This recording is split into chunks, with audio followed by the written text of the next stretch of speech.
ಹಾಂ ಮಾಡಿ madam.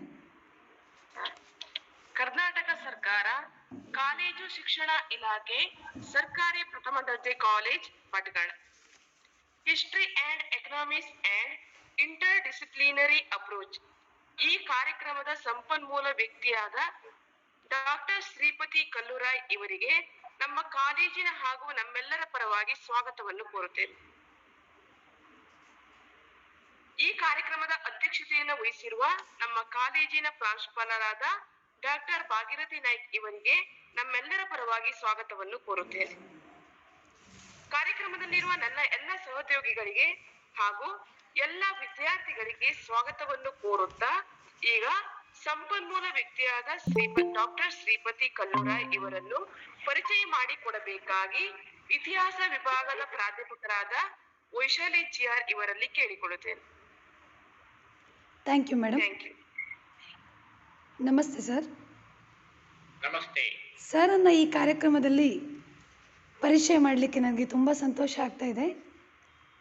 Professor Shripati Kalluraya P, professor of economics, former chairman Department of Economics, Mangalore University, and former finance officer of Mangalore University, has teaching experience in economics and rural development both for graduation and post-graduation classes in the last 36 years.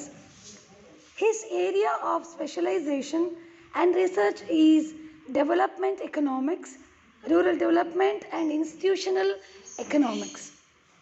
He authored 29 textbooks in economics, 4 reference books, 3 were edited volumes, and 110 papers published in reputed international and national journals and in edited volumes. Sir visited Thailand, Malaysia, Canada, China, South Africa, and Muscat to present papers in the international conferences. Presented 28 papers in international and 116 papers in national conferences, in addition to participated as resource person in several workshops and training programs. Sir has completed 2 major research projects sponsored by University Grants Commission and ICSSR and 2 minor research projects. Sir has successfully supervised 18 research scholars who have been awarded with PhD degree in economics from Mangalore University and Manipal University. Sir served as director of Prasaranga Mangalore University from 2007 to 2016, and Sir was the member of Board of Studies, Board of Appointment and Board of Examination in several universities. In addition to several awards, recently Sir has been recognized by Amity University Noida by awarding Excellent Professor in Rural Development and Institutional Economics and Golden Aim Award, Most Innovative Education Leadership Award in Economics by Dynergic Business Solutions, Haryana. I'm very happy to introduce Sir to this program. Thank you very much, sir, and thank you, madam, for giving opportunity to tell about Sir. And once again, I welcome you to this program, sir. I request you to conduct the session. Thank you. Thank you. Thank you so much for your nice introduction. And respected principal of the first grade government college, Bhatkala, and the webinar coordinators, Srimati Vaishali GR and Srimati Uma Nayak from Department of History and Economics, and all my dear faculty members and students. I'm very proud that the Department of Economics and History collaborated together to organize this webinar on for a discussion on interdisciplinary approach for economics and history. it is most relevant in the present context to study any subject with interdisciplinary approach. And we are in that stage of knowledge dissemination where all subject knowledges should come together and it should shape the students with a multidimensional skill and talent. So I once again appreciate the Government First Grade College Bhatkala for giving a thought on organizing this webinar. ವಿದ್ಯಾರ್ಥಿಗಳಿಗೆ ಮುಖ್ಯವಾಗಿ ನಾನು ಹೇಳುವಂತ ವಿಷಯ ಅಂದ್ರೆ, ನಾವೆಲ್ಲ knowledge ಇಂಡಸ್ಟ್ರಿಯ ಒಳಗೆ ಕೆಲಸ ಮಾಡುವವರು, ಶಿಕ್ಷಕರು ಇರ್ಬೋದು, ಶಿಕ್ಷಣ ಕ್ಷೇತ್ರದಲ್ಲಿ ದುಡಿಯೋರು ಇರ್ಬೋದು, ವಿದ್ಯಾರ್ಥಿಗಳಿರ್ಬೋದು, ನಾವೆಲ್ಲ ಶಿಕ್ಷಣಾರ್ಥಿಗಳು, ಜ್ಞಾನಾರ್ಥಿಗಳು. ನಾವು ತಿಳುವಳಿಕೆಯನ್ನ ಪಡೆದುಕೊಳ್ಳಬೇಕು, ಬೇರೆ ಬೇರೆ ವಿಷಯಗಳ ಬಗ್ಗೆ ಆದಷ್ಟು ವಿಷಯಗಳನ್ನ ಸಂಗ್ರಹಿಸಬೇಕು. ಇದರಿಂದಾಗಿ ನಾವು ಒಂದು ಪೊಟೆನ್ಷಿಯಲ್ ಹ್ಯೂಮನ್ ಬೀಯಿಂಗ್ ಆಗಿ ಹೊರಗೆ ಬರಬೇಕು. ಈ ಎಲ್ಲ ಆಕಾಂಕ್ಷೆಗಳನ್ನು ಇಟ್ಕೊಂಡು ಬಹುಶಃ ಪ್ರಾರಂಭದ ನಮ್ಮ ವಯಸ್ಸುಗಳನ್ನೆಲ್ಲ ಈ ಶಿಕ್ಷಣಕ್ಕಾಗಿ ಮುಡಿಪಿಡ್ತಾ ಇದ್ದೇವೆ. ಇದರಲ್ಲಿ ವಿದ್ಯಾರ್ಥಿಗಳಿಗೆ ಅನೇಕ ತೊಡಕುಗಳಿರ್ಬೋದು, ಕೆಲವರು ಒಂಥರದ ಔದಾಸೀನ್ಯ ಇರ್ಬೋದು, ಕೆಲವರಿಗೆ ಒಂಥರ ಮಕ್ಕಳಾಟಿಕೆ ಅಥವಾ ಏನು ಚೈಲ್ಡಿಶ್ ಅಂತ ಹೇಳ್ತೇವೆ, ಈ ಆಟಿಟ್ಯೂಡ್ನಿಂದಾಗಿ ಸಾಧನೆ ಮಾಡುವ ಸಾಮರ್ಥ್ಯ ಇದ್ರೂ ಕೂಡ ಸಾಧನೆ ಮಾಡದೇ ಇರುವಂತ ಸಂದರ್ಭಗಳು ಇರ್ಬೋದು. ಇದೆಲ್ಲ ಯಾಕೆ ಆಗ್ತದೆ ಅಂದ್ರೆ, ನಮಗೆ ಈ ನಾಲೆಜ್ ಎನ್ನುವುದರ ಬಗ್ಗೆ ಒಂದು ರಿಮೋಟ್ ಆದ ಕಾನ್ಸೆಪ್ಟ್ ಇದೆ.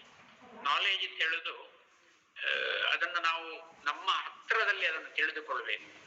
ನಮ್ಮ ಆತ್ಮಕ್ಕೆ ಹತ್ರವಾಗಿ ಅದನ್ನು ಅರ್ಥ ಮಾಡಿಕೊಂಡಾಗ ಅದರ ಬಗ್ಗೆ ನಮ್ದೊಂಥರ ಕ್ಯೂರಿಯಾಸಿಟಿ, ಒಂದು ಆಸಕ್ತಿ ಹುಟ್ಟುತ್ತದೆ.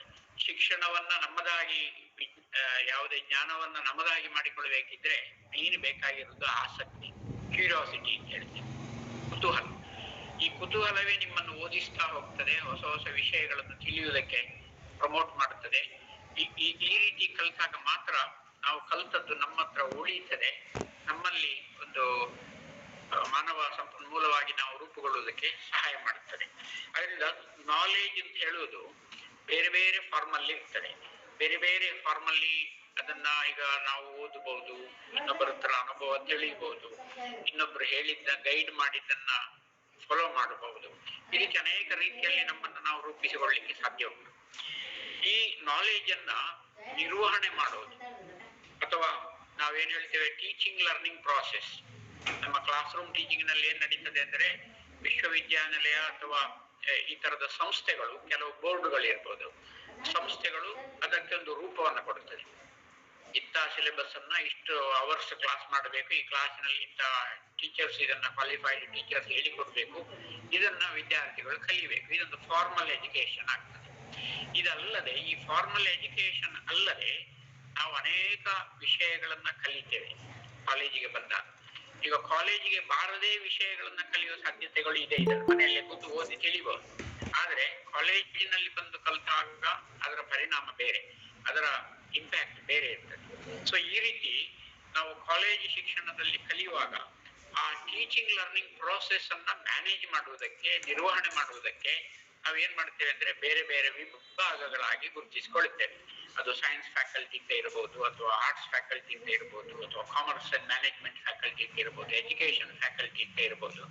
ಇದು ಒಟ್ಟು ನಾಲೆಜ್ ಅನ್ನ ನಾವು ಬೇರೆ ಬೇರೆ ವರ್ಗೀಕರಣ ಮಾಡುವುದು ಕೇವಲ ಈ ಟೀಚಿಂಗ್ ಲರ್ನಿಂಗ್ ಪ್ರಕ್ರಿಯೆಯನ್ನ ನಿರ್ವಹಣೆ ಮಾಡುವುದಕ್ಕೆ, ಒಂದು ವ್ಯವಸ್ಥಿತವಾಗಿ ಮ್ಯಾನೇಜ್ ಮಾಡುವುದಕ್ಕೆ.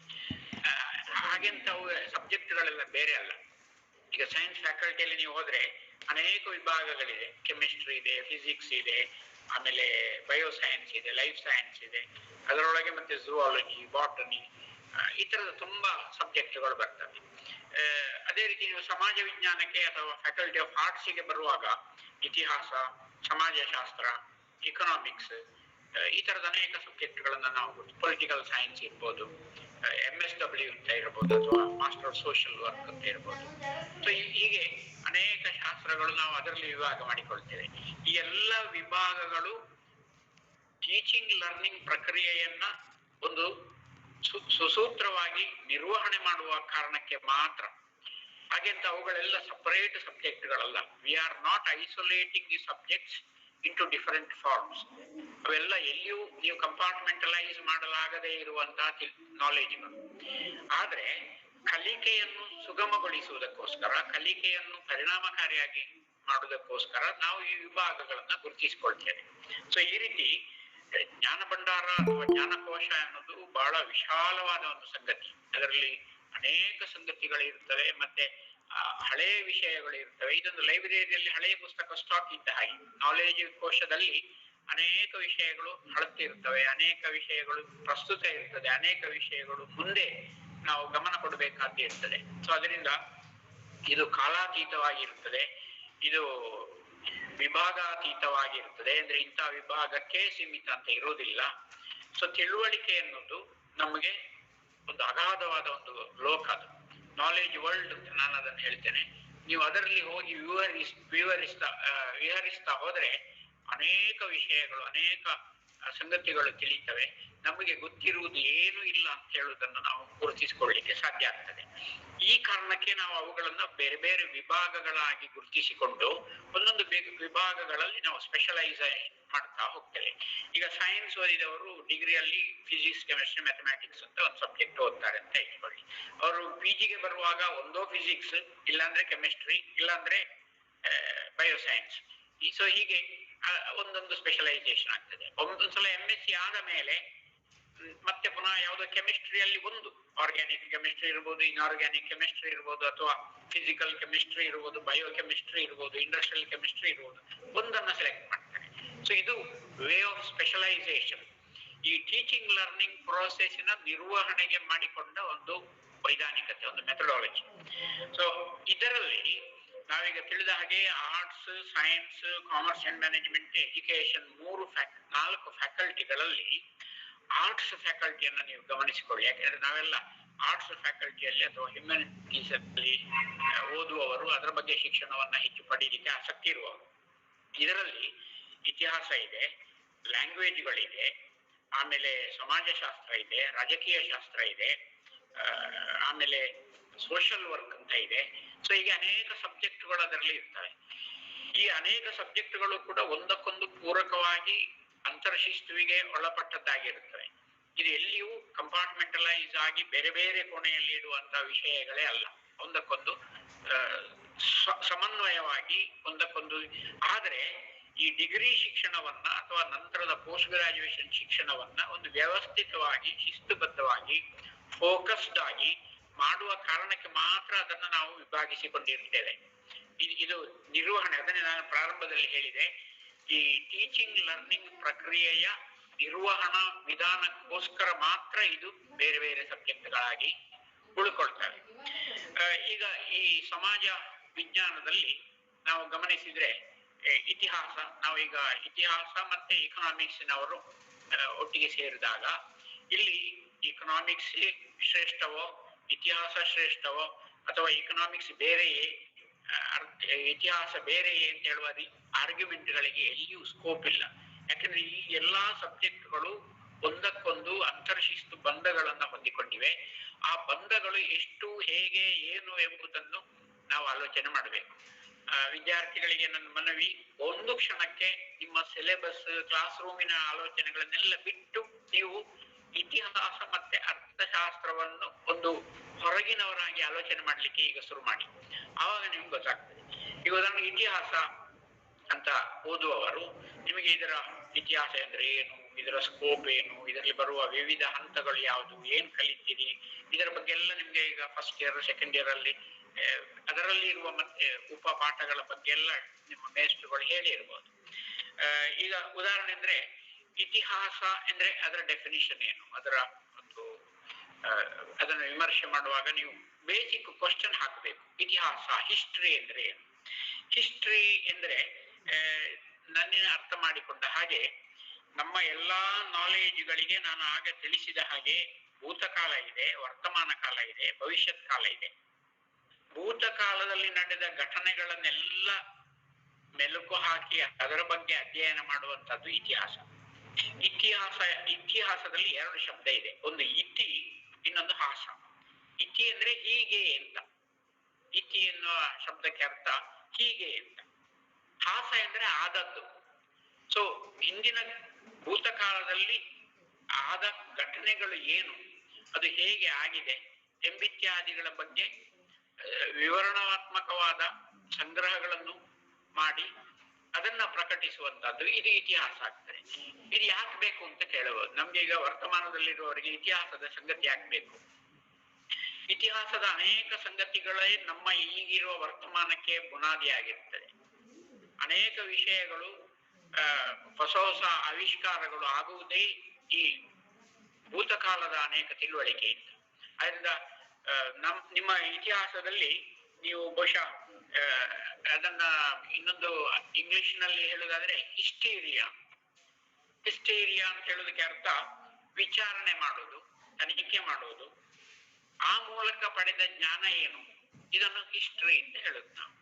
ಸೊ ಇದು ಈ ರೀತಿಯ ಒಂದು ಅಧ್ಯಯನ ಮಾಡುವಂತದ್ದು. ಮತ್ತೆ ಈ ಅಧ್ಯಯನಗಳಲ್ಲಿ ಕೂಡ ಅನೇಕ ವಿಧಾನಗಳಿವೆ. ಅದು ಕಾಲಕ್ರಮದ ಮೇಲೆ ನಡೆಯುವುದು. ಉದಾಹರಣೆಗೆ ನೀವು ಏನ್ಷಂಟ್ ಹಿಸ್ಟ್ರಿ, ಮೆಡಿವಲ್ ಹಿಸ್ಟ್ರಿ, ಆಮೇಲೆ ಬೇರೆ ಬೇರೆ ಸಿವಿಲೈಸೇಷನ್ಗಳ ಬಗ್ಗೆ ಇದು ಮಾಡ್ತೀರಿ, ಸ್ಟಡಿ ಮಾಡ್ತೀರಿ. ಆಮೇಲೆ ಭೌಗೋಳಿಕವಾಗಿ ಉದಾಹರಣೆಗೆ Egypt civilisation, Indian civilisation. So ಹೀಗೆ ಭೌಗೋಳಿಕವಾದ ಪ್ರದೇಶಗಳನ್ನು ಕೂಡ ಅಲ್ಲಿ ನೀವು ಆಯ್ಕೆ ಮಾಡಿಕೊಂಡು ಅಧ್ಯಯನ ಮಾಡಲಿಕ್ಕೆ, ಅದರಲ್ಲಿ ಮತ್ತೆ ವಿಭಾಗಗಳು. ಯಾಕಂದ್ರೆ ಇದು ಅಧ್ಯಯನದ ಶಿಸ್ತಿಗೋಸ್ಕರ ಮಾತ್ರ ಈ ರೀತಿಯದನ್ನು ವಿಭಜಿಸಿಕೊಳ್ಳುವುದು ಕಾರಣ. ಆಮೇಲೆ ಕೆಲವು ದೇಶಗಳ ಬಗ್ಗೆ American history, Indian history. So ಈ ರೀತಿ ಒಂದು ವಿವಿಧ ದೇಶಗಳ ಹಿಸ್ಟ್ರಿಯನ್ನ, ಇತಿಹಾಸವನ್ನ ಕಲಿಯುವಂಥದ್ದು. ಆಮೇಲೆ ಜನಗಳ ಪಂಗಡಗಳ ಬಗ್ಗೆ, ಈಗ ಕಮ್ಯುನಿಟಿಗಳ ಬಗ್ಗೆ ಹಿಸ್ಟ್ರಿಯನ್ನ ನಾವು ಅಂದ್ರೆ ಭೂತಕಾಲದಲ್ಲಿ ಅದು ಹೇಗಿತ್ತು, ಹಿಂದಿನ ಕಾಲದಲ್ಲಿ ಹೇಗಿತ್ತು, ಆಮೇಲೆ ಹೇಗೆ ಯಾವ ಸಂದರ್ಭಗಳಲ್ಲಿ ಎವಲ್ಯೂಷನ್ಗಳು ವಿಕಸನವಾಗಿ ಈಗ ಪ್ರೆಸೆಂಟ್ ಕಂಟೆಕ್ಸ್ಟ್ ಅಲ್ಲಿ ನಮ್ಗೆ ಆ ಕಮ್ಯುನಿಟಿಯ ಬಗ್ಗೆ ಇರುವ ಅಂಡರ್ಸ್ಟ್ಯಾಂಡಿಂಗ್ ರೂಪುಗೊಂಡಿದೆ ಎಂಬುದನ್ನು ತಿಳಿಯುವುದಕ್ಕೆ ಜನಪಂಗಡಗಳ ಮೇಲೆ ಕೂಡ ಅನೇಕ ಅಧ್ಯಯನಗಳು ನಾವು ನೋಡ್ತೇವೆ ಹಿಸ್ಟ್ರಿಯಲ್ಲಿ. ಆಮೇಲೆ ಕೆಲವು ವಿಚಾರಗಳ ಬಗ್ಗೆ ಕೂಡ ಹಿಸ್ಟ್ರಿ ಇರ್ತದೆ. ಸೊ ಇದು ಕಾಲಕ್ರಮದ ಮೇಲೆ, ಭೌಗೋಳಿಕವಾಗಿ, ದೇಶಗಳ ಕಾರಣದಿಂದ, ಜನಪಂಗಡಗಳ ಮೇಲೆ ಅಥವಾ ವಿಚಾರಗಳ ಮೇಲೆ, ವಿಚಾರಧಾರೆಗಳ ಮೂಲಕವಾಗಿ ನಾವು ಹಿಸ್ಟ್ರಿಯನ್ನ ವಿಂಗಡಿಸಿಕೊಂಡು ಇದು ಕಲಿಯುವುದು. ಯಾಕಂದ್ರೆ ಇದು ನಾಲೆಜ್ ಮ್ಯಾನೇಜ್ಮೆಂಟ್ ಅಂತ ಹೇಳಿದೆ. ಇದಕ್ಕೆ ನಮ್ಮ ಜ್ಞಾನವನ್ನ ನಾವು ನಿರ್ವಹಣೆ ಮಾಡುವ ಕಾರಣಕ್ಕೋಸ್ಕರ ಮಾತ್ರ ಈ ರೀತಿ ಅದನ್ನ ನಾವು ವಿಭಾಗಿಸಿಕೊಳ್ತೇವೆ. ಈ ರೀತಿ ಇತಿಹಾಸದಲ್ಲಿ ನಾವು ಅನೇಕ ಸಂಗತಿಗಳು, ಭೂತಕಾಲದಲ್ಲಿ ನಡೆದ ಘಟನೆಗಳನ್ನ ನಾವು ವಿವರವಾಗಿ ತಿಳಿದು ಅವುಗಳಿಂದ ಅನೇಕ ಸಂಗತಿಗಳನ್ನ ತಿಳಿಯಲಿಕ್ಕೆ ಸಾಧ್ಯ ಆಗ್ತದೆ. ಅದೇ ರೀತಿ ನೀವು ಅರ್ಥಶಾಸ್ತ್ರವನ್ನು ತಗೊಳ್ಳಿ.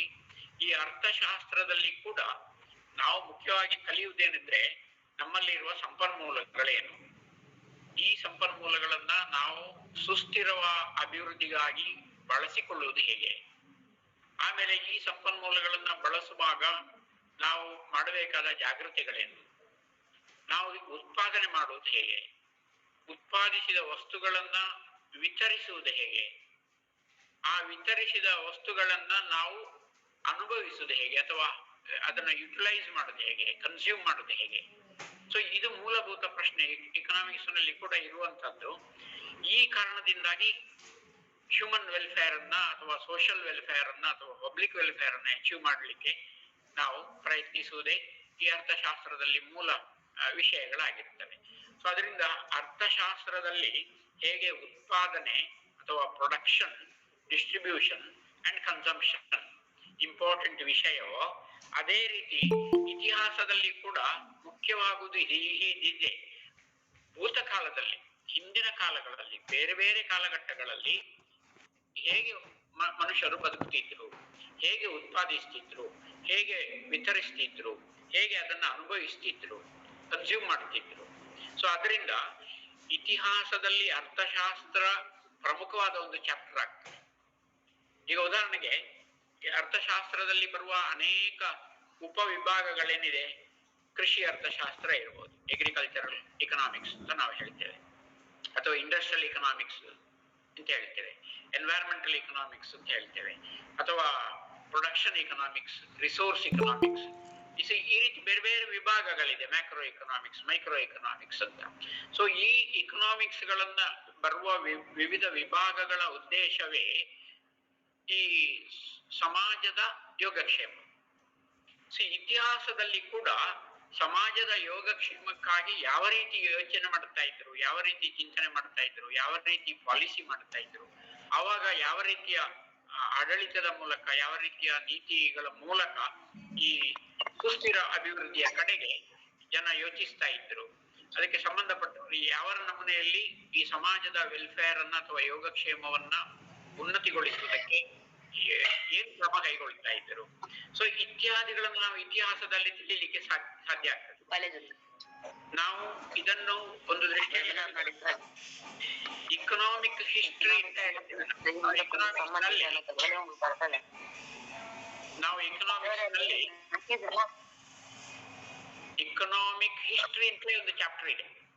ಸೊ ಈ ಇಕನಾಮಿಕ್ ಹಿಸ್ಟ್ರಿಯಲ್ಲಿ ಆ ಕಾಲಕ್ಕೆ ಟ್ರೇಡ್ ಹೇಗೆ ನಡೀತಾ ಇತ್ತು, ಈ ಉದಾಹರಣೆಗೆ ಮೌರ್ಯರ ಕಾಲದಲ್ಲಿ ಅಥವಾ ಅದರ ನಂತರದ ಅವಧಿಯಲ್ಲಿ, ಈಗ ಕೌಟಿಲ್ಯನ ಅರ್ಥಶಾಸ್ತ್ರದಲ್ಲಿ ಮೌಲ್ಯನ ಕೃಷ್ಣದೇವರಾಯ ಈ ಸಾಮ್ರಾಜ್ಯವನ್ನ, ಮೌರ್ಯ ಸಾಮ್ರಾಜ್ಯವನ್ನ ಇದು ಮಾಡಿದಾಗ ಅಲ್ಲಿ ಕೌಟಿಲ್ಯನ ಅರ್ಥಶಾಸ್ತ್ರದ ಯಾವ ಪ್ರಿನ್ಸಿಪಲ್ಸ್ ವರ್ಕ್ ಆಗ್ತಾ ಇತ್ತು.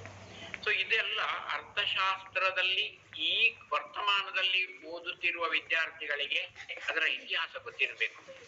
ಯಾವ ವಿಷಯಗಳು, ಯಾವ ವಸ್ತುಗಳು ನಮ್ಮ ದೇಶದಿಂದ ಬೇರೆ ದೇಶಕ್ಕೆ ಎಕ್ಸ್ಪೋರ್ಟ್ ಆಗ್ತಿತ್ತು, ಟ್ರೇಡ್ ಆಗ್ತಿತ್ತು.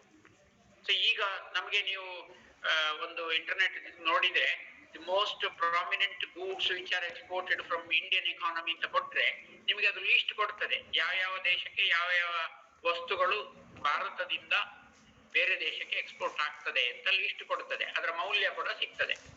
ಆದ್ರೆ ನೀವು ಒಂದು 5,000 ವರ್ಷಕ್ಕೆ ಹಿಂದೆ ಭಾರತದಲ್ಲಿ ಯಾವ ವಸ್ತುಗಳು ಬೇರೆ ದೇಶಕ್ಕೆ ಎಕ್ಸ್ಪೋರ್ಟ್ ಆಗ್ತಾ ಇದೆ ಎಂಬುದನ್ನು ನೀವು ಒಂದು ಪ್ರಶ್ನೆ ಬಂದ್ರೆ ಅದಕ್ಕೆ ಉತ್ತರ ಸಿಗಬೇಕಿದ್ರೆ ನೀವು ಹಿಸ್ಟ್ರಿಯನ್ನು ಕನ್ಸಲ್ಟ್ ಮಾಡಬೇಕು. ಸೊ ಹಿಸ್ಟ್ರಿಯಲ್ಲಿ ಆ ಕಾಲಕ್ಕೆ ಮಾಡಿದ ಡಾಕ್ಯುಮೆಂಟ್ಗಳು ಇರ್ತವೆ. ಈಗ ನಾವು ಡಾಕ್ಯುಮೆಂಟೇಶನ್ ಅಲ್ಲಿ ಬಹಳ ಮುಂದುವರೆದಿದ್ದೇವೆ, ಯಾಕಂದ್ರೆ ಸೈನ್ಸ್ ಅಂಡ್ ಟೆಕ್ನಾಲಜಿಯ ಕಾರಣದಿಂದಾಗಿ ನಮಗೆ ತುಂಬಾ ಸುಲಲಿತವಾಗಿದೆ, ತುಂಬಾ ಸೈಂಟಿಫಿಕ್ ಆಗಿದೆ ಅಂತ ನಾವು ನಮ್ಮ ಭಾವನೆ ಇದ್ರೂ ಕೂಡ ಆ ಕಾಲಕ್ಕೆ ಸೈಂಟಿಫಿಕ್ ಆಗಿದ್ದಂತ ಕೆಲವು ಡಾಕ್ಯುಮೆಂಟೇಶನ್ ಮೆಥಡಾಲಜಿಗಳು ಇತ್ತು. ಅದರ ಮೂಲಕ ಅದನ್ನ ನಾವು ಸಂಗ್ರಹ ಮಾಡಿ ಹಿಸ್ಟ್ರಿ ಪುಸ್ತಕಗಳನ್ನ ಬರೆದಿದ್ದಾರೆ. ಹಿಸ್ಟ್ರಿಯನ್ನ ವ್ಯವಸ್ಥಿತವಾಗಿ ಒಂದು ಸಬ್ಜೆಕ್ಟ್ ಅನ್ನಾಗಿ ರೂಪಿಸಿಕೊಂಡು ಬಂದದ್ದು, ಮತ್ತೆ ಅಲ್ಲಿ ಅನೇಕ ವಿಷಯಗಳನ್ನ ಡಾಕ್ಯುಮೆಂಟ್ ಮಾಡಿರುವಂತದ್ದು ಆ ಕಾಲದ ಟೆಕ್ನಾಲಜಿಯನ್ನ ಬಳಸಿಕೊಂಡು ಇದನ್ನೆಲ್ಲ ನಾವು ಸ್ಟಡಿ ಮಾಡಬೇಕಾಗ್ತದೆ. ಸೊ ಅದರಿಂದ ಈಗಿನ ಅರ್ಥಶಾಸ್ತ್ರದ ಪ್ಲಾನ್ಗಳನ್ನು, ಪಾಲಿಸಿಗಳನ್ನು ನೀವು ಮಾಡಬೇಕಿದ್ರು ಕೂಡ ನಾವು ಅರ್ಥಶಾಸ್ತ್ರದಲ್ಲಿ ನಮ್ಮ ಅರ್ಥಶಾಸ್ತ್ರ ನಡೆದು ಬಂದ ದಾರಿಯ ಬಗ್ಗೆ ನಿಮಗೆ ಒಂದು ಕಣ್ಣೋಟ ಹಾಕಬೇಕು ಅಂತ ಇದ್ರೆ ಇತಿಹಾಸದ ನಾಲೆಜ್ ಬೇಕು. ಈ ಇತಿಹಾಸದ ನಾಲೆಜ್ ಇಲ್ಲದೆ ಇದ್ರೆ ಈ ಅರ್ಥಶಾಸ್ತ್ರ ಅಥವಾ ಆರ್ಥಿಕ ವ್ಯವಸ್ಥೆ ನಡೆದು ಬಂದ ದಾರಿಯ ಬಗ್ಗೆ ನಿಮ್ಗೊಂದು ಕಲ್ಪನೆ ಇಲ್ಲದೆ ಇದ್ರೆ ಮುಂದೆ ಈ ದಾರಿ ಹೇಗೆ ಹೋಗಬಹುದು ಎನ್ನುವುದ್ರ ಬಗ್ಗೆ ಊಹಿಸಿಕೊಳ್ಳಿಕ್ಕೆ ನಿಮ್ಗೆ ಆಗೋದಿಲ್ಲ. ಅದರಿಂದ ಫ್ಯೂಚರ್ ಪ್ರೆಡಿಕ್ಷನ್ಗೆ ನಮಗೆ ಹಿಂದಿನ ಗತಕಾಲದ ಮಾಹಿತಿಗಳು ಬೇಕು. ಆ ಗತಕಾಲದ ಮಾಹಿತಿಗಳು ಹೇಗೆ ವಿಕಸನ ಹೊಂದ್ತಾ ಬಂತು, ಹೇಗೆ ಎವಲ್ಯೂಷನ್ ಆಯಿತು, ಇದರ ಮೂಲಕ ನಮಗೆ ಮುಂದಿನ ಫ್ಯೂಚರ್ ಯಾವ ರೀತಿ ಇರಬಹುದು ಎನ್ನುವುದನ್ನು ಪ್ರೆಡಿಕ್ಟ್ ಮಾಡ್ಲಿಕ್ಕೆ ಸಾಧ್ಯ ಆಗ್ತದೆ. ಸೊ ಅದರಿಂದ ಅರ್ಥಶಾಸ್ತ್ರ ಮತ್ತು ಇತಿಹಾಸ ಎರಡು ಒಂದಕ್ಕೊಂದು ಪೂರಕವಾದ ವಿಷಯ. ಇದನ್ನ ವಿದ್ಯಾರ್ಥಿಗಳು ಬೇರೆ ಬೇರೆಯಾಗಿ ಕಲಿತಾ ಇದ್ರು ಕೂಡ, ಈಗ ಹಿಸ್ಟ್ರಿ ಮತ್ತೆ ಎಕನಾಮಿಕ್ಸ್ ಎರಡು ಸಬ್ಜೆಕ್ಟ್ಗಳಾಗಿ ಕಲಿತಾ ಇದ್ರು ಕೂಡ ನಿಮ್ಮ ಜ್ಞಾನಾರ್ಜನೆಯ ದೃಷ್ಟಿಯಲ್ಲಿ ಎರಡೂ ಕೂಡ ಒಂದಕ್ಕೊಂದು ಪೂರಕವಾದ ವಿಷಯ. ಇಂಥ ಪೂರಕ ವಿಷಯಗಳನ್ನ ನೀವು ಕಲೀಲಿಕ್ಕೆ, ನಿಮ್ಮ ಕಲಿಕೆಗೆ ಸುಲಭ ಆಗಲಿಕ್ಕೋಸ್ಕರ ಅದನ್ನ ವಿಭಾಗ ಮಾಡಿದ್ದಾರೆ. ಎರಡು ವಿಭಾಗಗಳು, ಇತಿಹಾಸ ವಿಭಾಗ ಬೇರೆ, ಅರ್ಥಶಾಸ್ತ್ರ ವಿಭಾಗ ಬೇರೆ ಅಂತ. ಆದ್ರೆ ನೀವು ಕಲಿತಾ ಹೋದಾಗೆ ನೀವು ಅನೇಕ ವಿಷಯಗಳನ್ನು ಕಲಿತ ಮೇಲೆ ನಿಮಗೆ ಈ ನಾಲೆಜ್ ನಿರ್ವಹಣೆಯ ಸಿಂಪಲ್ ಮೆಥಡ್ ಬೇಕಾಗುದಿಲ್ಲ. ಯಾಕಂದ್ರೆ ನೀವು ತುಂಬಾ ಸ್ಕಾಲರ್ಲಿ ಆಗಿ ಬೆಳೆದಿರ್ತೀರಿ. ಆ ಕಾಲಕ್ಕೆ ಇವೆಲ್ಲಾ ಸಬ್ಜೆಕ್ಟ್ಗಳು ಒಂದೇ ಎನ್ನುವ ಕಲ್ಪನೆ ನಿಮಗೆ ಉಂಟಾಗ್ತದೆ. ಆದ್ರಿಂದ ನೀವು ಗ್ರಾಜುಯೇಷನ್ ಅಲ್ಲಿರುವ ವಿದ್ಯಾರ್ಥಿಗಳು ಈಗಲೇ ನೀವು ಸ್ಟಾರ್ಟ್ ಮಾಡಬೇಕು. ಈ ಸಬ್ಜೆಕ್ಟ್ಗಳು ಬೇರೆ ಬೇರೆ ಅಲ್ಲ. ಇತಿಹಾಸ ಮತ್ತೆ ಅರ್ಥಶಾಸ್ತ್ರ, ಅದರ ಜೊತೆಗೆ ಸಮಾಜಶಾಸ್ತ್ರ ಮತ್ತೆ ರಾಜಕೀಯ ಶಾಸ್ತ್ರವೂ ಕೂಡ ಇದೆಲ್ಲವೂ ಒಂದೇ ಸಬ್ಜೆಕ್ಟ್ಗಳು, ಒಂದಕ್ಕೊಂದು ಲಿಂಕ್ ಇರುವ ಸಬ್ಜೆಕ್ಟ್ಗಳು, ಒಂದಕ್ಕೊಂದು. ಈಗ ಒಂದು ಕಾಲದಲ್ಲಿ ಅರ್ಥಶಾಸ್ತ್ರವನ್ನ ಪೊಲಿಟಿಕಲ್ ಇಕಾನಮಿ ಅಂತಲೇ ಡಿಫೈನ್ ಮಾಡಿದ್ರು. ಅಂದ್ರೆ ಈ ರಾಜಕೀಯ ಆಲೋಚನೆಗಳ ದೃಷ್ಟಿಯಲ್ಲಿ ಅರ್ಥಶಾಸ್ತ್ರ ಹೇಗೆ, ಇತಿಹಾಸಕಾರರ ದೃಷ್ಟಿಯಲ್ಲಿ ಅರ್ಥಶಾಸ್ತ್ರ ಹೇಗೆ. ಸೊ ಹೀಗೆ ಬೇರೆ ಬೇರೆ ದೃಷ್ಟಿಕೋನದಲ್ಲಿ ನಾವು ಒಂದು ಸಬ್ಜೆಕ್ಟ್ ಅನ್ನ ಯೋಚನೆ ಮಾಡ್ಬೋದು. ಅದೇ ರೀತಿ ನೀವು ಅರ್ಥಶಾಸ್ತ್ರದ ದೃಷ್ಟಿಯಲ್ಲಿ ಇತಿಹಾಸ ಏನು, ಸಮಾಜಶಾಸ್ತ್ರದ ದೃಷ್ಟಿಯಲ್ಲಿ ಇತಿಹಾಸ ಏನು. ಈಗ ನಾವು ಏನು ಒಂದು ಈಗಿನ ಪರಿಸ್ಥಿತಿಯಲ್ಲಿ ಒಂದು ಸಂಸ್ಕೃತಿಯನ್ನ ಹೊಂದಿದ್ದೇವೆ, ಒಂದು ಕಲ್ಚರ್ ಅನ್ನ ಹೊಂದಿದ್ದೇವೆ, ಅಥವಾ ಒಂದು ಸೊಸೈಟಿಯನ್ನ ಹೊಂದಿದ್ದೇವೆ, ಒಂದು ಸೋಷಿಯಲ್ ಸಿಸ್ಟಮ್ ನಮ್ಮ ಹತ್ರ ಇದೆ, ಅದು ವರ್ಕ್ ಆಗ್ತಾ ಇದೆ. ಆ social system present working style ಅದು ಹಿಂದಿನ ಸೋಷಿಯಲ್ ಸಿಸ್ಟಮಿನಿಂದ ಡಿರೈವ್ ಆಗಿ ಬಂದದ್ದು, ಅದೇನು ಒಮ್ಮೆಲೆ ಪ್ರಾಕ್ಟೀಸಿಗೆ ಬಂದ ಸೋಷಿಯಲ್ ಸಿಸ್ಟಮ್ ಏನಲ್ಲ. ಸೊ ಅದರಿಂದ ಸಮಾಜಶಾಸ್ತ್ರದಲ್ಲಿ ಕೂಡ ನಾವು ನಮ್ಮ ಏನ್ಷಿಯಂಟ್ ಸೊಸೈಟಿ ಹೇಗಿತ್ತು, ಏನ್ಷಿಯಂಟ್ ಸೊಸೈಟಿಯ ಕ್ಯಾರೆಕ್ಟರಿಸ್ಟಿಕ್ಸ್ ಏನಿತ್ತು, ಅಲ್ಲಿ ಸೊಸೈಟಿಯಲ್ಲಿ ಒಂದು ಕುಟುಂಬ ವ್ಯವಸ್ಥೆ ಹೇಗಿತ್ತು, ಕಮ್ಯುನಿಟಿ ಅಥವಾ ಸಮುದಾಯ ಜೀವನ ಹೇಗಿತ್ತು, ಆಮೇಲೆ ಪರಸ್ಪರ ಈ ಇಂಟರ್ ರಿಲೇಷನ್ಗಳು ಹೇಗಿತ್ತು, ಬೇರೆ ಬೇರೆ ಕಲ್ಚರಲ್ ಪ್ರಾಕ್ಟೀಸ್ಗಳು ಹೇಗಿತ್ತು. ಸೊ ಇದನ್ನ ನೀವು ತಿಳಿಬೇಕಿದ್ರೆ ಇತಿಹಾಸವನ್ನು ಓದಬೇಕು. ಸೊ ಅದರಿಂದ ಇತಿಹಾಸ ಎನ್ನುವುದು ಎಲ್ಲಾ ಸೋಷಿಯಲ್ ಸೈನ್ಸಿನ ಸಬ್ಜೆಕ್ಟ್ಗಳಿಗೆ ಒಂದು ರೀತಿಯ ಬುನಾದಿ. ಅಂದ್ರೆ ಭೂತಕಾಲದ ಆಗು ಹೋಗುಗಳ ಘಟನೆಗಳ ಒಂದು ಒಂದು ಒಂದು ಅಡಿಪಾಯ. ಅದು ಸಮಾಜಶಾಸ್ತ್ರ ಇರ್ಬೋದು, ರಾಜಕೀಯ ಶಾಸ್ತ್ರ ಇರ್ಬೋದು, ಅರ್ಥಶಾಸ್ತ್ರ ಇರ್ಬೋದು. ಅದರಲ್ಲಿ ಹೆಚ್ಚಾಗಿ ಅರ್ಥಶಾಸ್ತ್ರಕ್ಕೆ ಈ ಇತಿಹಾಸದ ಸಂಪರ್ಕ ಜಾಸ್ತಿ. ಯಾಕೆಂದ್ರೆ ಈ ನಮ್ಮ ಅನೇಕ ಆರ್ಥಿಕ ಈ ಚೇಂಜ್ಗಳು, ಈಗ ನಾವು ಇಂಟರ್ನ್ಯಾಷನಲ್ ಟ್ರೇಡ್, ಇತ್ತೀಚೆಗೆ ಇಕನಾಮಿಕ್ಸ್ ನಲ್ಲಿ ಗ್ಲೋಬಲೈಸೇಷನ್ ಅಂತ ಹೇಳುವ ಒಂದು ಪಾಲಿಸಿ ತಂದು.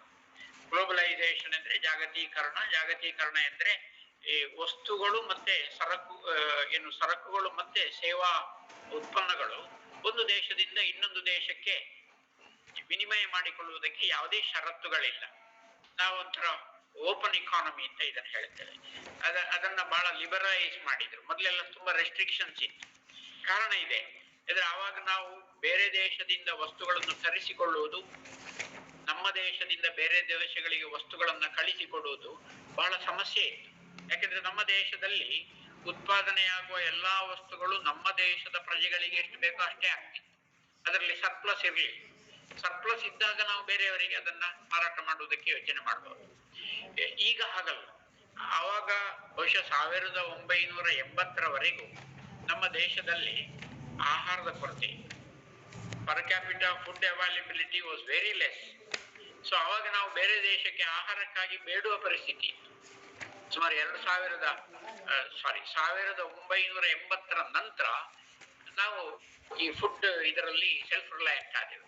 ಅಲ್ಲಿವರೆಗೆ ನಮ್ಮಲ್ಲಿ ಉತ್ಪಾದನೆ ಆಗ್ತಿದ್ದಂತ ಯಾವುದು ಕೃಷಿ ಉತ್ಪನ್ನಗಳ ಒಟ್ಟು ಉತ್ಪಾದನೆ ನಮ್ಮ ದೇಶದ ಈ ಲಾರ್ಜೆಸ್ಟ್ ಪಾಪ್ಯುಲೇಷನ್ ಉಳಿಸುವುದಕ್ಕೆ ಸಾಕಾಗ್ತಿರ್ಲಿಲ್ಲ. ಸೊ ಈ ಕಾರಣಕ್ಕೆ ನಾವು ಬಡ ದೇಶವಾಗಿದ್ದೆವು. ಆ ಕಾಲದಲ್ಲಿ ನಮ್ಮ ಕೃಷಿ ಹೇಗಿತ್ತು, ಈ ಕಾಲದಲ್ಲಿ ಕೃಷಿ ಹೇಗಿದೆ. ಸೊ ಈ ರೀತಿ ನೀವು ಒಂದು ಕಂಪೇರ್ ಮಾಡಿಕೊಂಡು ತಿಳುವಳಿಕೆಯನ್ನ ನೀವು ಒಂದು ಅನಲೈಸ್ ಮಾಡಬೇಕಿದ್ರೆ, ವಿಶ್ಲೇಷಣೆ ಮಾಡಬೇಕಿದ್ರೆ ನೀವು ಇಂಟರ್ ಡಿಸಿಪ್ಲಿನರಿ ಅಪ್ರೋಚ್ ಅನ್ನೇ ಬಳಸಬೇಕು. ಸೊ ಉದಾಹರಣೆಗೆ ಈ ನಮ್ಮ ದೇಶದ ಕೃಷಿ ಆರ್ಥಿಕ ವಲಯದಲ್ಲಿ ಒಂದು ಬೆನ್ನೆಲುಬು ಅಂತ ಹೇಳಿದ್ರೆ ಕೃಷಿ. ಅದು ಈಗಲ್ಲ, ಹಿಸ್ಟಾರಿಕಲಿ ಐತಿಹಾಸಿಕವಾದ ಸತ್ಯ. ಈಗಲೂ ಕೂಡ ಅಷ್ಟೇ ನಮ್ಮ ದೇಶದ ಆರ್ಥಿಕ ಚಟುವಟಿಕೆಯ ಮುಖ್ಯ ಬೆನ್ನೆಲುಬು ಅಂತ ಹೇಳಿದ್ರೆ ಅದು ಕೃಷಿ. ಈ ಕೃಷಿ ಸುಮಾರು ಈ 500 ವರ್ಷಗಳ ಹಿಂದೆ ಅಥವಾ 5000 ವರ್ಷಗಳ ಹಿಂದೆ ಹೇಗಿತ್ತು, ಆ ನಂತರ ಬದಲಾದ ಪರಿಸ್ಥಿತಿಗಳಲ್ಲಿ ಹೇಗೆ ಬದಲಾಗ್ತಾ ಬಂತು, ಯಾವಾಗ ಈ ಕೃಷಿಯ ಅತ್ಯಂತ ಒಂದು ಪ್ರಬಲವಾದ ಬ್ರೇಕ್ ಥ್ರೂ ಅಂತ ಏನ್ ಹೇಳ್ತೇವೆ, ಇದು ನಮ್ಮ ದೇಶದಲ್ಲಿ ಆಯಿತು. ಸೊ ಇದನ್ನೆಲ್ಲ ನೀವು ತಿಳಿಬೇಕಿದ್ರೆ ನೀವೊಂದು ಟೈಮ್ ಸೀರೀಸ್ ಅನಾಲಿಸಿಸ್ ಮಾಡಬೇಕು.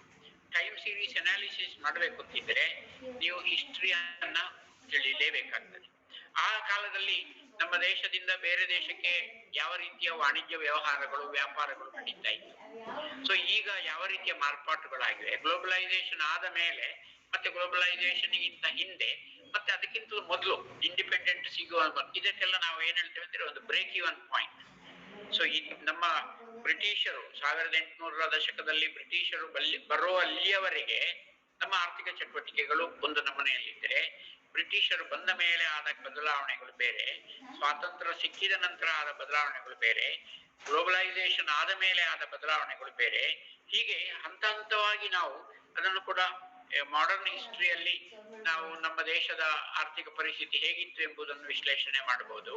ಮೆಡಿವಲ್ ಹಿಸ್ಟ್ರಿಗಳಲ್ಲಿ ಒಂದು ಯಾವ ರೀತಿ ನಮ್ಮ ಆರ್ಥಿಕ ಚಟುವಟಿಕೆಗಳು, ನೀತಿಗಳು, ವ್ಯವಸ್ಥೆಗಳು ಇತ್ತು ಅದನ್ನ ನಾವು ಪರಿಸ್ಥಿತಿ ಇತ್ತು ಅಂತ ತಿಳ್ಕೊಬಹುದು. ಯಾಕಂದ್ರೆ ನಮ್ಮ ದೇಶ ಸಂಪನ್ಮೂಲ ಭರಿತವಾದ ದೇಶ.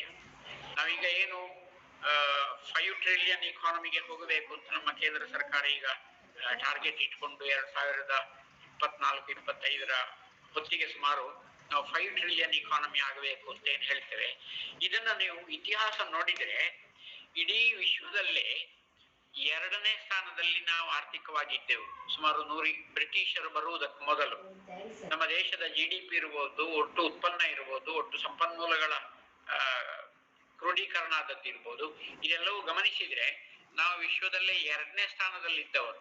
ಅಂದ್ರೆ ನಮ್ಮ ಆರ್ಥಿಕ ಸ್ಥಿತಿ ಬಲಾಢ್ಯವಾದ ಒಂದು ಕಾಲ ಇತ್ತು. ಬ್ರಿಟಿಷರು ಬಂದ ಮೇಲೆ ಅವರ ಆರ್ಥಿಕತೆ ಬಲಾಢ್ಯ ಆಗ್ತಾ ಹೋಯಿತು. ನೀವು ಅದನ್ನ ಕಂಪೇರ್ ಮಾಡಬೇಕಿದ್ರೆ 1800ರಿಂದ ಸುಮಾರು 1947ರವರೆಗೆ ಬ್ರಿಟಿಷ್ ಇಕಾನಮಿಯ GDPಯನ್ನು ನಮ್ಮ GDPಯನ್ನು ನೀವು ಕಂಪೇರ್ ಮಾಡಿದಾಗ ಈ ನಮ್ಮ ದೇಶದಿಂದ ಅವರು ಎಷ್ಟು ಕೊಳ್ಳೆ ಹೊಡೆದಿದ್ದಾರೆ, ನಮ್ಮ ಆರ್ಥಿಕ ಪರಿಸ್ಥಿತಿಯನ್ನ ಹೇಗೆ ಅವರು ಶೋಷಣೆ ಮಾಡಿದ್ದಾರೆ, ಎಕ್ಸ್ಪ್ಲಾಯ್ಟ್ ಮಾಡಿದ್ದಾರೆ ಅಂತ ನಮ್ಗೆ ಅರ್ಥ ಆಗ್ತದೆ. ಸೊ ಇಲ್ಲದೆ ಇದ್ರೆ ನಿಮ್ಗೆ ಗೊತ್ತಾಗೋದಿಲ್ಲ. ಯಾಕಂದ್ರೆ ಸುಮಾರು 200 ವರ್ಷಗಳ ಅವಧಿಯಲ್ಲಿ ಯಾವ ರೀತಿ ನಮ್ಮ ಇಕಾನಮಿ ಡಿಕ್ಲೈನ್ ಆಯಿತು, ಯಾವ ರೀತಿ ಬ್ರಿಟಿಷ್ ಇಕಾನಮಿ ಇಂಪ್ರೂವ್ ಆಯಿತು ಎನ್ನುವುದನ್ನ ನೀವು ಅನಲೈಸ್ ಮಾಡಿದಾಗ ನಮಗೆ ಕ್ಲಿಯರ್ ಆದ ಒಂದು ಇದು ಗೊತ್ತಾಗ್ತದೆ. ನಮ್ಮ ದೇಶದ ಆರ್ಥಿಕ ಸ್ಥಿತಿಯನ್ನ ಹೇಗೆ ಅವರು ಹಾಳು ಮಾಡಿದ್ದಾರೆ, ಅದನ್ನ ಹೇಗೆ ದುರ್ಬಳಕೆ ಮಾಡಿಕೊಂಡು ನಮ್ಮನ್ನ ಬಡ ರಾಷ್ಟ್ರವನ್ನಾಗಿ ಮಾಡಿದ್ದಾರೆ, ಅವರು ಶ್ರೀಮಂತರಾಗಿದ್ದಾರೆ. ಸೊ ಇದನ್ನ ನೀವು ತಿಳಿದಾಗ ಮುಂದೆ ಈ ತರ ಬೇರೆ ದೇಶದವರು ನಮ್ಮ ದೇಶಕ್ಕೆ ಆರ್ಥಿಕ ಒಂದು ದಾಳಿಯನ್ನ ಮಾಡದ ರೀತಿಯಲ್ಲಿ, ಆರ್ಥಿಕ ದಿವಾಳಿ ಆಗುವಂತಹ ದಾಳಿಯನ್ನ ಮಾಡದ ರೀತಿಯಲ್ಲಿ ಹೇಗೆ ನಾವು ಜಾಗ್ರತೆ ವಹಿಸಬೇಕು ಎನ್ನುವ ವಿಷಯ ನಮಗೆ ಮನವರಿಕೆ ಆಗ್ತದೆ. ಸೊ ಅದರಿಂದ ಇತಿಹಾಸವನ್ನ ತಿಳಿಯುವುದರಿಂದ ಅನೇಕ ಘಟನೆಗಳ ಬಗ್ಗೆ ನಮಗೆ ನಾಲೆಜ್ ಬರ್ತದೆ. ಈ ಅನೇಕ ಘಟನೆಗಳು ಹೇಗೆ ನಮ್ಮನ್ನ ಒಂದು ಬಡ ರಾಷ್ಟ್ರವನ್ನಾಗಿ ಮಾಡಿದೆ ಅಥವಾ ನಮ್ಮನ್ನ ಹೇಗೆ ಶೋಷಣೆ ಮಾಡಿದ್ದಾರೆ ಇತ್ಯಾದಿಗಳ ಬಗ್ಗೆ ನಮ್ಗೆ ಅರಿವಾಗ್ತದೆ. ಆ ಕಾರಣಕ್ಕೆ ಮುಂದೆ ಅಂತಾರಾಷ್ಟ್ರೀಯ ಮಟ್ಟದಲ್ಲಿ ಬೇರೆ ಬೇರೆ ರಾಷ್ಟ್ರಗಳು ನಮ್ಮ ಜೊತೆಗೆ ಇಂಟಿಗ್ರೇಟ್ ಆದಾಗ, ರಿಲೇಟ್ ಆದಾಗ ನಾವು ಜಾಗೃತಿ ವಹಿಸ್ಲಿಕ್ಕೆ ಬೇಕಾದ ಅನೇಕ ಪಾಯಿಂಟ್ಗಳು ನಮಗೆ ಸಿಗ್ತದೆ. ಸೊ ಅದರಿಂದ ಫ್ಯೂಚರ್ ಯಾವಾಗಲೂ ಈ ಪಾಸ್ಟ್ ಘಟನೆಗಳನ್ನೇ ಅವಲಂಬಿಸಿಕೊಂಡಿರ್ತದೆ. ಮುಂದಿನ ಜಾಗೃತಿಗೆ ಭೂತಕಾಲದ ಅಥವಾ ಭವ್ಯಕಾಲದ ಅನುಭವಗಳು ನಮ್ಗೆ ಸಹಾಯಕ್ಕೆ ಸಿಗ್ತದೆ.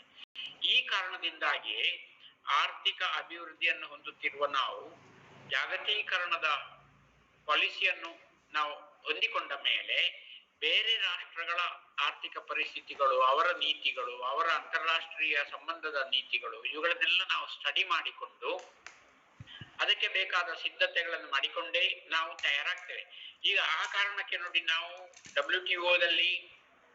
WTO ಅಂದ್ರೆ ವರ್ಲ್ಡ್ ಟ್ರೇಡ್ ಆರ್ಗನೈಸೇಷನ್ ನಲ್ಲಿ 2 ವರ್ಷಕ್ಕೊಮ್ಮೆ ಅಥವಾ ವರ್ಷಕ್ಕೊಮ್ಮೆ ನಡೆಯುವ ಇನ್ಸ್ಟೇಬಲ್ ಕಾನ್ಫರೆನ್ಸ್ ಅಲ್ಲಿ ಭಾರತ ಬಡ ರಾಷ್ಟ್ರಗಳ ಮೇಲೆ ಮಾಡಬಹುದಾದ ಶೋಷಣೆಗಳ ವಿರುದ್ಧ ಬಹಳ ಸ್ಟ್ರಾಂಗ್ ಆಗಿ ಎದ್ದು ನಿಲ್ತದೆ.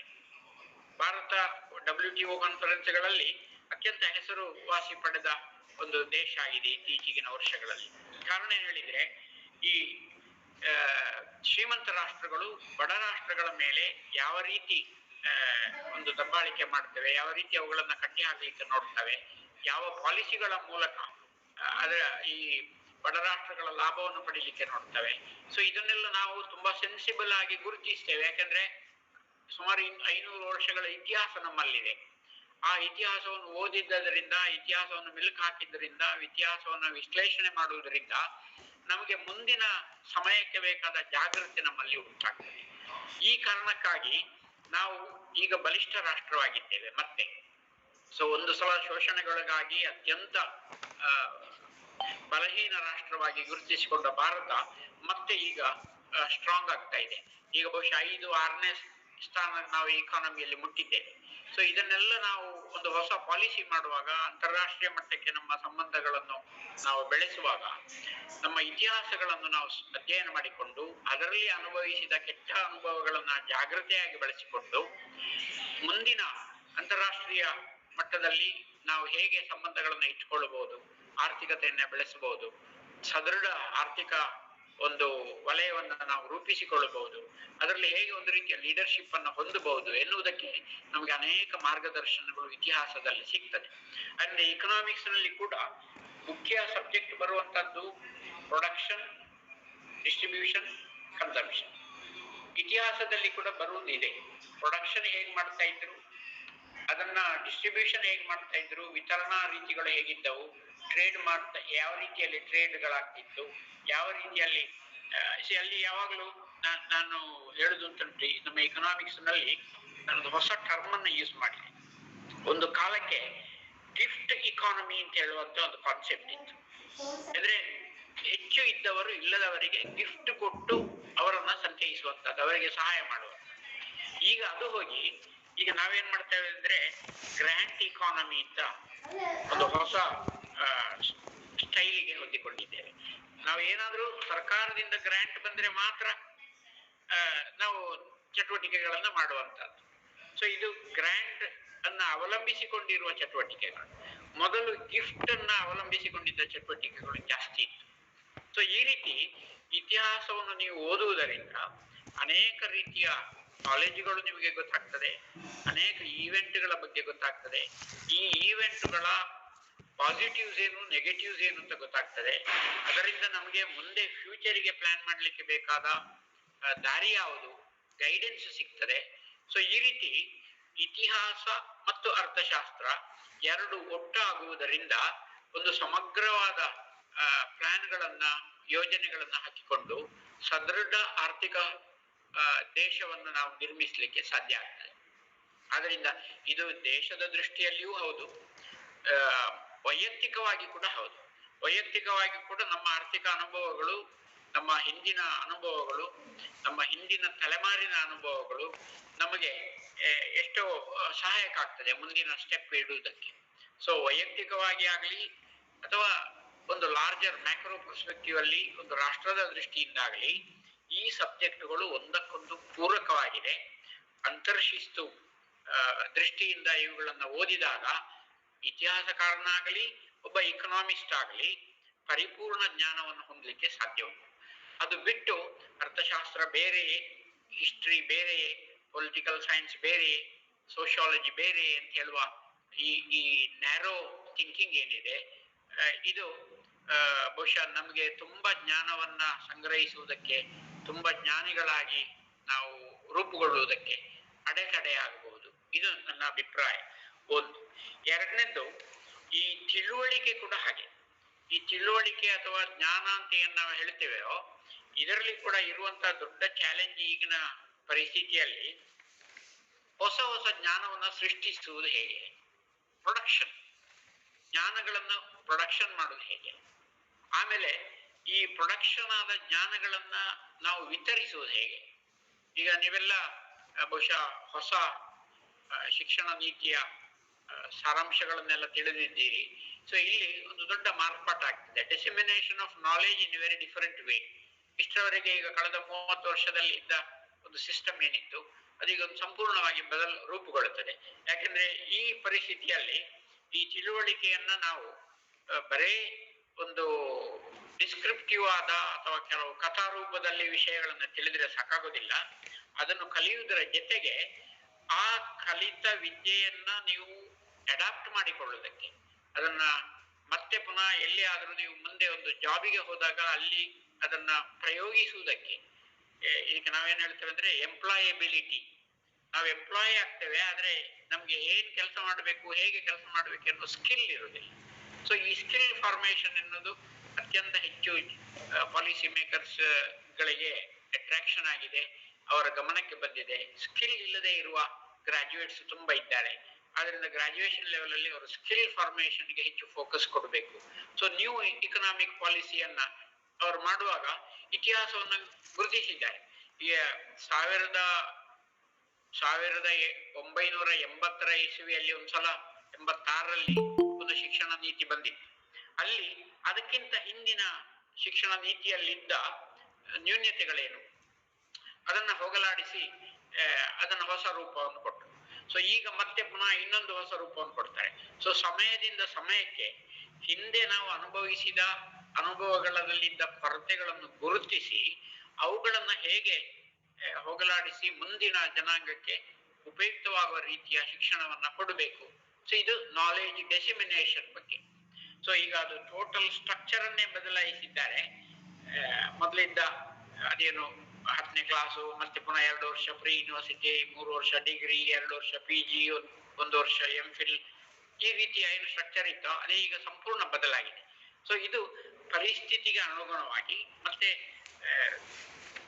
ಗತಕಾಲದ ಅನುಭವಗಳನ್ನ ಬಳಸಿಕೊಂಡು ಮುಂದಿನ ಫ್ಯೂಚರಿಗೆ ನಾವು ಮಾಡಿಕೊಳ್ಳುವ ಯೋಜನೆ ಮತ್ತೆ ಒಂದು ಪ್ರಿಪರೇಷನ್.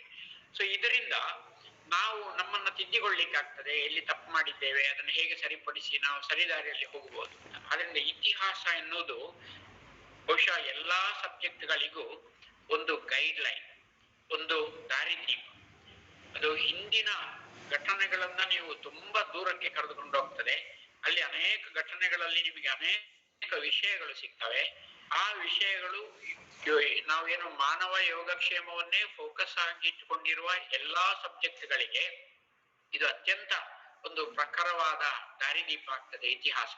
ಸೊ ಈ ಇತಿಹಾಸದ ಏನು ಬೆಳಕಿದೆ, ಇದರ ಬೆಳಕಿನಲ್ಲಿ ನೀವು ಹೊಸ ಆರ್ಥಿಕ ಯೋಜನೆಯನ್ನು, ಹೊಸ ಶಿಕ್ಷಣ ನೀತಿಯನ್ನು ಒಂದು ರೂಪಿಸಿದಾಗ ಅದು ಮುಂದಿನ ಒಂದು ಹತ್ತಿರದ ಭವಿಷ್ಯಕ್ಕೆ, ಬಹಳ ದೂರ ದೃಷ್ಟಿಗೆ ಅಲ್ಲದೆ ಇದ್ರು ಒಂದು 20 ವರ್ಷ 30 ವರ್ಷಕ್ಕೆ ಯಾವ ರೀತಿಯ ಒಂದು ಶಿಕ್ಷಣವನ್ನ ಕೊಡಬಹುದು, ಯಾವ ರೀತಿಯ ಒಂದು ಆರ್ಥಿಕ ಪಾಲಿಸಿಯನ್ನ ಇಟ್ಕೊಳ್ಬಹುದು, ಇದಕ್ಕೆಲ್ಲ ಇದೊಂದು ಗೈಡ್ ಲೈನ್ ಆಗ್ತದೆ, ಇದೊಂದು ದಾರಿದೀಪ ಆಗ್ತದೆ. ಸೊ ಇದೇ ನಮಗೆ ಬಹುಶಃ ಫ್ಯೂಚರ್ ಪ್ಲಾನಿಗೆ ಇರುವ ಆಧಾರ ಯಾವುದು ಇತಿಹಾಸ. ಸೊ ಅದರಿಂದ ಇತಿಹಾಸವನ್ನ ನಾವು ಕೇವಲ ಅದು ಯಾವುದು ಈ ಬೇರೆ ರಾಷ್ಟ್ರದವರು ಬೇರೆ ರಾಷ್ಟ್ರದವರು ಬಂದು ನಮ್ಮ ದೇಶವನ್ನ ಆಳಿದ್ರು, ಔರಂಗಜೇಬ್ ಯಾವಾಗ ಬಂದ, ಶಿವಾಜಿ ಯಾವಾಗ ಹುಟ್ಟಿದ, ಈ ತರ ಕಥೆ ತಿಳಿಯುವುದಕ್ಕಲ್ಲ.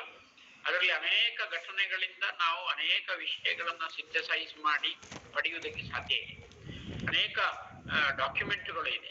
ಆ ಕಾಲಕ್ಕೆ ಯಾವುದೇ ಪ್ರಿಂಟರ್ ಇರಲಿಲ್ಲ, ಅಥವಾ ಪ್ರಿಂಟಿಂಗ್ ಮೆಷಿನ್ಗಳು, ಪ್ರೆಸ್ಗಳು ಇರಲಿಲ್ಲ, ಟೆಕ್ನಾಲಜಿ ಇರಲಿಲ್ಲ. ನಾವೇನೀಗ ಕಾಣ್ತಾ ಇದ್ದೇವೆ ಈ ಟೆಕ್ನಾಲಜಿಕಲ್ ಅಥವಾ ಇಂಡಸ್ಟ್ರಿಯಲ್ ರೆವಲ್ಯೂಷನ್, ಇದು ವಿಶ್ವಕ್ಕೆ ಒಂದು 200 ವರ್ಷದ ಇತಿಹಾಸ ಇರುವುದಷ್ಟೇ. ಅದಕ್ಕಿಂತ ಮೊದಲು ಇಂಡಸ್ಟ್ರಿಯಲೈಸೇಷನ್, ಅರ್ಬನೈಸೇಷನ್ ಹೇಳುವ ಕಾನ್ಸೆಪ್ಟೇ ಇರಲಿಲ್ಲ. ಅದು ಇದ್ರೂ ಕೂಡ ಬಹಳ ಮೀಗರ್ ಆಗಿತ್ತು. ಸೊ ಈಗ ನಾವೇನು ಕಾಣ್ತಾ ಇದ್ದೇವೆ ಇದು ಬಹಳ ಇತ್ತೀಚಿನ ಸಂಗತಿ. ಅದಕ್ಕಿಂತ ಹಿಂದಿನ ಸುಮಾರು 5,000 ವರ್ಷಗಳ ಹಿಂದೆ ಯಾವ ಸಿವಿಲೈಸೇಷನ್ ಇಷ್ಟು ನಮ್ಮ ಇಡೀ ಸಿವಿಲೈಸೇಷನ್ಗಳನ್ನ ಅನಲೈಸ್ ಮಾಡುವಾಗ ನಮ್ಮ ಇಂಡಸ್ ಸಿವಿಲೈಸೇಷನ್ ಅತ್ಯಂತ ಜನಪ್ರಿಯವಾದ ಮತ್ತೆ ಅನೇಕ ವಿಷಯಗಳನ್ನು ಜನರ ಯೋಗಕ್ಷೇಮ ದೃಷ್ಟಿಯಲ್ಲಿ ಬಹಳ ಜನ ಅಪ್ರಿಶಿಯೇಟ್ ಮಾಡುವಂತ ಒಂದು ಸಿವಿಲೈಸೇಷನ್. ಸೊ ಹೀಗೆ ಈ ಸಿವಿಲೈಸೇಷನ್ಗಳು, ಕಲ್ಚರ್ಗಳು, ಅವುಗಳು ರಿಫಾರ್ಮ್ ಆಗುವ ರೀತಿ ಯಾವ ಕಾಲಕ್ಕೆ ಹೇಗೆ ಆಗ್ತದೆ, ಯಾವ ಕಾರಣಕ್ಕೆ ಹೇಗೆ ಆಗ್ತದೆ, ಯಾವ ಬದಲಾವಣೆಗಳನ್ನ ಯಾವ ಪಾಲಿಸಿಯ ಕಾರಣಕ್ಕೆ ತಂತು, ಯಾವ ವ್ಯಕ್ತಿ ಅದರಲ್ಲಿ ಪ್ರಭಾವಶಾಲಿಯಾದ ನಾಯಕತ್ವವನ್ನು ಕೊಟ್ಟಿದ್ದಾನೆ.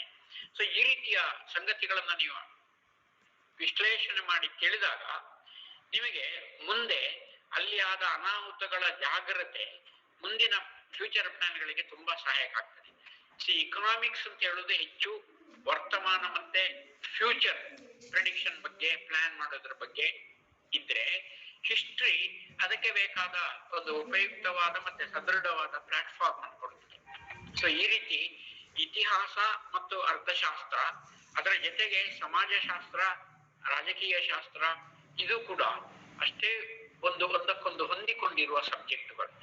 ಇದನ್ನ ಕಾರ್ಯ ಶಿಕ್ಷಣದ ಒಂದು ವ್ಯವಸ್ಥೆ ಮತ್ತು ಒಂದು ಕಲಿಕೆಯ ಟೀಚಿಂಗ್ ಲರ್ನಿಂಗ್ ಪ್ರಕ್ರಿಯೆಯ ಕಾರಣಕ್ಕಾಗಿ ನಾವು ಬೇರೆ ಬೇರೆಯಾಗಿ ಕಾಣುತ್ತಾ ಇದ್ದೇವೆ ಹೊರತು, ನೀವು ಓದ್ತಾ ಹೋದಾಗೆ, ಅತ್ಯಂತ ಹೆಚ್ಚು ತಿಳಿತಾ ಹೋದಾಗೆ ಇವು ಎಲ್ಲವೂ ಒಂದಕ್ಕೊಂದು ಹೊಂದಿಕೊಂಡಿರುವ ವಿಷಯಗಳ ವಿಭಾಗಗಳಾಗಿರ್ತವೆ.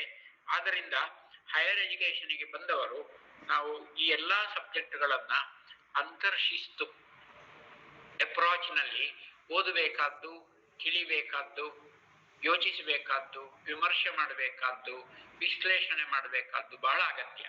ಆದ್ರಿಂದ ಈ ಇತಿಹಾಸ ಮತ್ತು ಸಮಾಜ ಅರ್ಥಶಾಸ್ತ್ರ ಇವುಗಳು ಒಂದಕ್ಕೊಂದು ಎಷ್ಟು ಪೂರಕವಾಗಿದೆ ಎಂಬುದನ್ನು ನಾನು ನಿಮಗೆ ಕೆಲವು ಉದಾಹರಣೆಗಳ ಮೂಲಕ ತಿಳಿಸಿದೆ.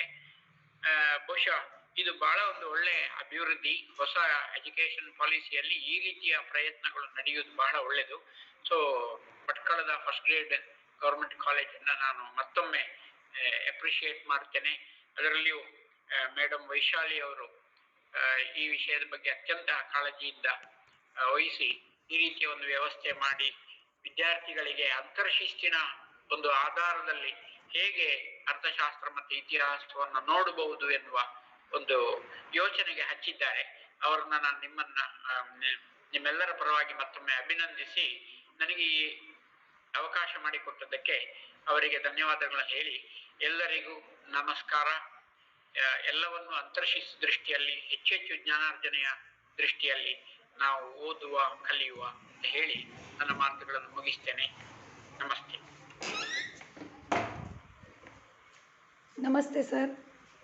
ತುಂಬ history and economics and interdisciplinary ಅಪ್ರೋಚನ್ನು ತುಂಬ ಅರ್ಥಪೂರ್ಣವಾಗಿ ನಮಗೆ ತಿಳಿಯಪಡಿಸಿದ್ರಿ ನೀವು. ನಿಜವಾಗೂ ಎಷ್ಟೋ ಜನರಲ್ಲಿ ಇತಿಹಾಸ ಅಂದ ಕೂಡಲೇ ಅದೊಂದು ಸತ್ತವರ ಕತೆ ಅನ್ನುವಂತಹ ಹೌದು ಅನ್ನುವಂಥ ಮನೋಭಾವ ಬೆಳ್ಕೊಂಡು ಬಂದಿದೆ. ಹಾಗೆ ಎಕನಾಮಿಕ್ಸ್ಗೂ ಮತ್ತು ರಾಜ್ಯಶಾಸ್ತ್ರಕ್ಕೂ ಹಾಗೂ ಸೋಷಿಯಾಲಜಿಗೂ ಹೇಗೆ ಅದು ಇಂಟರ್ ರಿಲೇಟ್ ಆಗಿದೆ ಅನ್ನೋದನ್ನು ತುಂಬ ಚೆನ್ನಾಗಿ ವಿಶ್ಲೇಷಣೆ ಮಾಡಿ ಹೇಳಿದ್ರಿ ನೀವು. ತುಂಬ ಥ್ಯಾಂಕ್ಸ್ ಸರ್. ನಾವು ಕರೆದ ಕೂಡಲೇ ನೀವು ಕಾರ್ಯಕ್ರಮಕ್ಕೆ ಒಪ್ಕೊಂಡ್ರಿ, ಅದು ನಮಗೆ ತುಂಬ ಸಂತೋಷ ತಂದಿದೆ. ಹಾಗೆ ಅದೇ ಪ್ರಾಂಶುಪಾಲರು ಇವತ್ತು ಆನ್ಲೈನ್ ಪ್ರೋಗ್ರಾಮಲ್ಲಿ ಇದ್ದಾರೆ ಅವರು, ಹಾಗಾಗಿ ಅವರು ಮಾತಾಡಲಿಕ್ಕೆ ಆಗ್ತಾಯಿಲ್ಲ. ಎಲ್ಲರೂ ಕೂಡ ನಮ್ಮೆಲ್ಲ ಕಾಲೇಜಿನ ವಿದ್ಯಾರ್ಥಿಗಳ ಪರವಾಗಿ ಹಾಗೂ ನಮ್ಮ ಎಲ್ಲರ ಪರವಾಗಿ ಕೂಡ ನಿಮಗೆ ನಾನು ಧನ್ಯವಾದಗಳನ್ನು ಹೇಳ್ತೇನೆ. ಹೀಗೆ ಬೇರೆ ಕಾರ್ಯಕ್ರಮಗಳನ್ನು ಕೊಡಿ, ನಮಗೆ ಹೆಚ್ಚಿನ ಮಾಹಿತಿಯನ್ನು ವಿಶ್ಲೇಷಣೆ ಮೂಲಕ ತಿಳಿಸ್ಕೊಟ್ಟಂತಹ ನಿಮಗೆ ನಮ್ಮ ಕಾಲೇಜು ಆಭಾರಿಯಾಗಿದೆ. ಧನ್ಯವಾದಗಳು sir. Thank you. Thank you so much.